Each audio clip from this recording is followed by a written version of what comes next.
बिस्मिल्लाहिर्रहमानिर्रहीम। अस्सलाम वालेकुम नादरीन, आप यूट्यूब चैनल देख रहे हैं। मैं इमरान खान हूँ। नादरीन, एक तो 10 मई की सजाएं हैं। इमरान खान साहब के घर के बारे में ये खबर आई कि जनाब उसको कहीं नीलाम किया जा रहा है, बनी गाला वाला। उसकी हकीकत क्या है वो भी आपको मैं बताता हूँ। फिर इस फैसले के ऊपर जो रद्द-ए-अमल है वो भी, और बाजोड़ में एक ऑपरेशन जारी है इमरान खान साहब के हुक्म के बावजूद।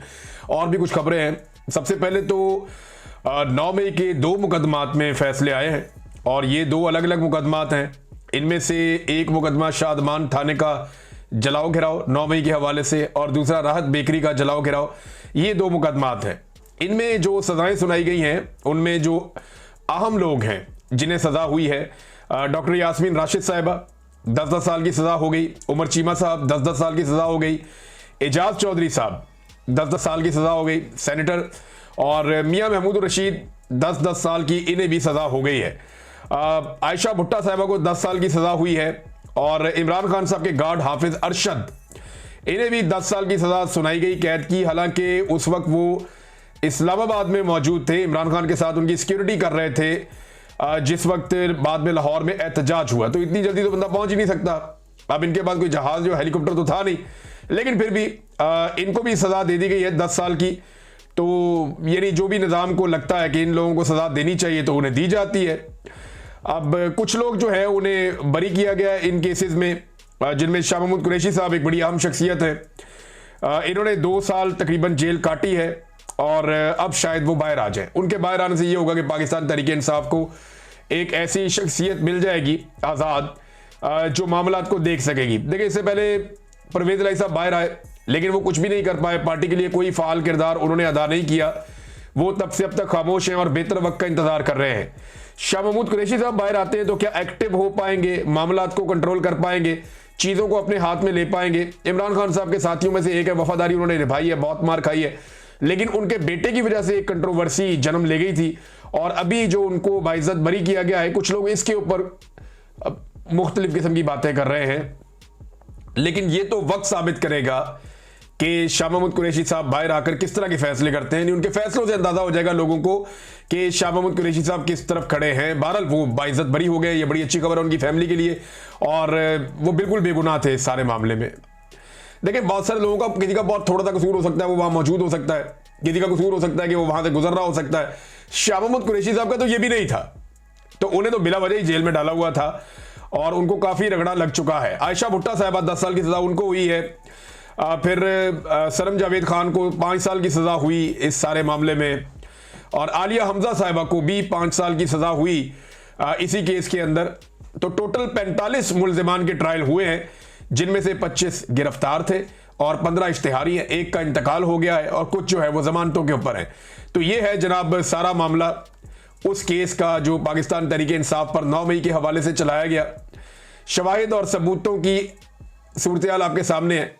साजिश का मामला जो रखा गया वो भी आपके सामने है कि छोटी सी टेबल के नीचे छुपा हुआ पुलिस वाला, पर्दे और सोफे के नीचे घुसा हुआ पुलिस वाला, ये अब इस साजिश के स्टार गवाहान हैं।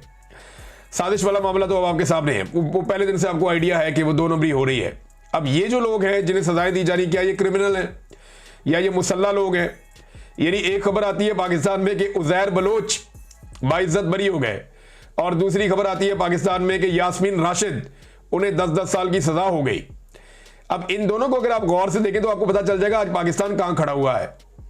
पाकिस्तान की मिलिट्री एस्टेब्लिशमेंट के लिए गुनाह ये नहीं है कि आपने कितने आदमी मारे या कितना आपने दहशत फैलाई। पाकिस्तान की मिलिट्री एस्टेब्लिशमेंट के लिए गुनाह यह है कि आप मिलिट्री एस्टेब्लिशमेंट के मफाद के खिलाफ क्यों चले। यह है असल कहानी। फैसले पर पीटीआई का रद्द-ए-अमल, ये मैं आपको पढ़ के सुना देता हूं कि शदीद रद्द-ए-अमल दिया उन्होंने। 9 मई के पुरतशद्दुद वाक़यात के हवाले से लाहौर की इंसदादी दहशतगर्दी की अदालत की जानिब से पार्टी की सीनियर क़यादत और कारकुनों को सुनाई गई सजाएं इंसाफ और अदल के मुंह पर एक तमाचा हैं। ये फैसले कानूनी उसूलों और मुनसिफाना ट्रायल के तमाम तकाज़ों को नज़रअंदाज करते हुए सियासी इंतकाम की बुनियाद पर दिए गए हैं। ये अमर इंतहाई अफसोसनाक है कि इन मुकदमात में शफाफियत को यकसर बालाए ताक रखा गया और मुल्जिमान को अपने दिफा का मौका तक नहीं दिया गया। कानूनी तकादे पूरे किए बगैर देर रात तक बंद कमरों में ट्रायल चलाए गए, और इन ट्रायल्स के अंदर जो है वो सहाफियों को भी नहीं आने दिया जा रहा था। जब ट्रायल्स का इख्तिताम हो रहा था, चीज़ों को कंक्लूड किया जा रहा था, तो सहाफ़ी क्योंकि रिपोर्ट करते थे जो भी अदालत के अंदर ऐसी चीज़ें हो रही थी जो नाइंसाफ़ी पर मबनी थी, तो फिर सहाफ़ियों का दाखिला भी बंद कर दिया गया। ये ट्रायल बिल्कुल वैसे ही किया गया जैसे मिलिट्री कोर्ट्स के अंदर ट्रायल हुआ था। भारत पाकिस्तान तहरीक इंसाफ ने उसके ऊपर जो है वो इस सज़ा सुनाना आइन और इंसाफ दोनों का मजाक करार दिया है और एक तयशुदा स्क्रिप्ट के तहत ये फैसले सुनाए जा रहे हैं। जाहिर होता है कि इन फैसलों का मकसद सिर्फ और सिर्फ तहरीक इंसाफ को दीवार से लगाना और इसकी क़यादत और कारकुनों को खौफजदा करना है। तो नाज़रीन, सादी सी बात यह है, वन लाइनर, ये जज हैं जनाब मंजर अली गुल साहब, इन्होंने ये फैसला सुनाया। जज मंजर अली साहब ने, ये अगर तस्वीर आप इनकी देख भी लें तो अब जनाब ये हैं जज साहब जिन्होंने ये फैसला सुना दिया। एक तरफ उज़ैर बलूच की बाइज्जत बरी होने की खबर आती है, दूसरी तरफ यास्मीन राशिद, आलिया हमजा, सनम जावेद खान और आयशा भुट्टा को 5-5, 10-10 साल की सजाएं सुनाने की खबर आती है। ये इस वक्त पाकिस्तान की सूरत हाल है। अब आए नाज़रीन, इमरान खान साहब का घर बनीगाला वाला, सुबह खबर आती है कि जनाब उनको फ़रोख्त किया जा रहा है या उसको नीलामी उसकी हो रही है और फिर हर तरफ शोर मच जाता है। सलमान अकरम राजा साहब भी एक ट्वीट कर देते हैं इसके बारे में, वो ये कहते हैं जी मुझे इसके बारे में भी पता नहीं था लेकिन अभी ये खबर आई है तो इसके ऊपर फिर हम देखेंगे। लेकिन ऐसा हुआ कुछ नहीं, बल्कि ये इमरान खान साहब का बनीगाला का घर नीलाम नहीं हो रहा था, क्योंकि देखिए नीलामी का कोई अदालत से ऑर्डर ही नहीं है ना। वैसे तो पाकिस्तान में कुछ भी हो सकता है, लेकिन बनीगाला का जो घर है इमरान खान साहब का, उसकी नीलामी का कोई ऑर्डर नहीं था। लोगों ने इसको ऐसे लिया क्योंकि जो इश्तिहार लगा हुआ था ना, उस इश्तिहार पे इमरान खान साहब का ऊपर नाम लिखा हुआ था और बनीगाला लिखा हुआ था। तो नॉर्मली आदमी को यही लगता है, मुझे भी पहले इश्तिहार पढ़ के यही लगा कि ये ऐसे ही है, लेकिन फिर मैंने 2-4 लोगों से रब्ता किया तो उन्होंने बताया नहीं, ये प्रॉपर्टी मलिक रियाज की और फराह खान की है। यानी कुछ प्रॉपर्टी जो है वो मलिक रियाज के बेटे अली रियाज के नाम पे थी और कुछ जो है वो फराह खान की प्रॉपर्टी थी जो बुशरा बीबी की दोस्त हैं।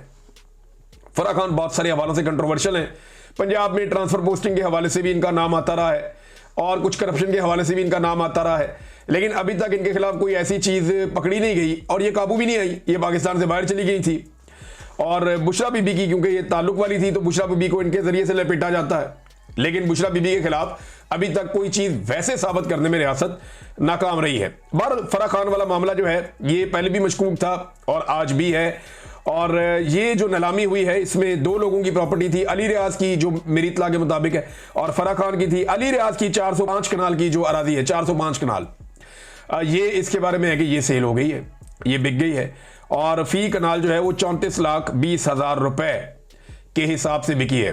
तो कीमत तो बड़ी अच्छी, यानी ये सस्ती बिक गई है। जिसने खरीदी है वो तो मुनाफे में रहा है। 34 लाख रुपए कनाल तो इस्लामाबाद में ज़मीन मिलती ही नहीं है। अगर किसी को 34,20,000 रुपए कनाल के हिसाब से ज़मीन मिल गई इस्लामाबाद बनीगाला में तो वो बड़ा लकी आदमी है। तो अली रियाज वाली 405 कनाल अरादी तो ये ऐसे गई, जबकि फराह खान की जो ज़मीन है वो नहीं बिक सकी। टोटल 2 लोग आए जो इस बोली में शामिल हो रहे थे। अब तक के लिए इतने, अपना ख्याल रखिएगा, अपने चैनल का भी। अल्लाह हाफ़िज़।